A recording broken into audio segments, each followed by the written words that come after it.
Hi పిల్లలు, ఈరోజు మనం కపటి కోతి కథ చూద్దాం. ఒక రంగురంగుల అడవిలో చాలా జంతువులు సంతోషంగా ఆడుకుంటున్నాయి. ఈ అడవిలో ఒక తెలివైన కానీ కొంటె కోతి ఉంది. దాని కథ ఏమిటో చూద్దాం. ఇదిగో మన కోతి, పేరు మోను. ఈ మోను చాలా తెలివైనది, కానీ కొంచెం కపటి కూడా. ఒకరోజు మోను అడవిలో తిరుగుతూ ఒక పెద్ద అరటిపండు చెట్టు చూసింది. అమ్మో, ఈ అరటిపండ్లు నాని అని అనుకుంది. అరటిపండు చెట్టు కింద ఒక కుందేలు సంతోషంగా క్యారెట్ తింటూ ఉంది. మోను వచ్చి, హాయ్ కుందేలు, ఈ అరటిపండ్లు నావే. నీవు క్యారెట్ తిను, నేను అరటిపండ్లు తీసుకుంటాను, ఓకేనా అని అడిగింది. కుందేలు సరే, కాని నాకు ఒక అరటిపండు ఇవ్వు అని అన్నది. మోను చెట్టు మీదకి ఎక్కి అన్ని అరటిపళ్ళు తీసుకుంది.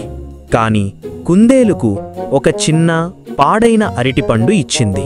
కుందేలు బాధపడుతూ, ఏమిటి మోను, ఇది పాడైన అరటిపండు, నీవు నన్ను మోసం చేశావు అని అన్నది.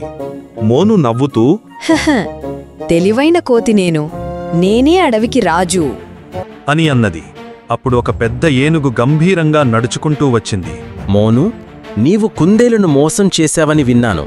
ఇప్పుడు నీ అరటిపండ్లు నాకు ఇవ్వు అని అన్నది. మోను భయపడి అన్ని అరటిపండ్లు ఏనుగుకు ఇచ్చింది.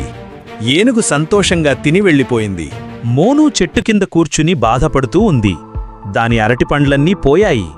పిల్లలు, మోను కపటం వల్ల ఇబ్బంది పడింది. కాబట్టి ఎప్పుడూ నిజాయితీగా ఉండండి.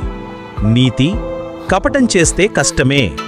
అడవిలో జంతువులన్నీ కలిసి సంతోషంగా డాన్స్ చేస్తూ హాయ్ హాయ్, నిజాయితీ గొప్పది అని పాడుతున్నాయి. పిల్లలు, మీరు కూడా నిజాయితీగా ఉండండి. లైక్ చేసి సబ్స్క్రైబ్ చేయండి.